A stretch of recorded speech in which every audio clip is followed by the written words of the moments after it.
కార్యకర్తలందరూ కూడా మరి ముందండి నడిపించి ఈ పార్టీ పునాదులు బలీయంగా ఉన్నాయి.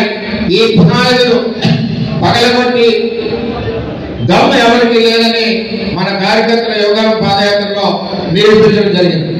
మరి అదేవిధంగా ఈ పార్టీకి రాబోయే రోజుల్లో 2047 ఏదైతే రాష్ట్ర అభివృద్ధి ప్రణాళిక పార్టీ కూడా 2047 ప్రణాళిక చంద్రబాబు నాయుడు గారు నిర్ణయించి రాబోయే రోజుల్లో పార్టీ రథసారథి నారా లోకేష్ గారిని ఈ పార్టీని ఏదైతే మన గెలుపుకు కారణమైన పాదయాత్ర చేసి ఉన్నారో ఆయనకి రథసారథిగా ఈ తెలుగుదేశం పార్టీని ముందుకు నడిపించాలని చెప్పి కోరుతా ఉన్నాం. మరి జిల్లా పార్టీ నుంచి 7 నియోజకవర్గాల నుంచి కార్యకర్తలు అందరూ వచ్చారు.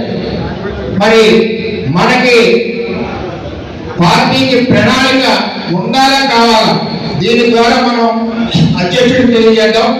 పార్టీకి భవిష్యత్ ప్రణాళిక ఉండాలి, భవిష్యత్ తరం నాయకుడు మరి నారా లోకేష్ గారు ఉండాలి అన్న వాళ్ళందరూ కూడా చేతులెత్తవలసిందిగా కోరుతా ఉన్నాం.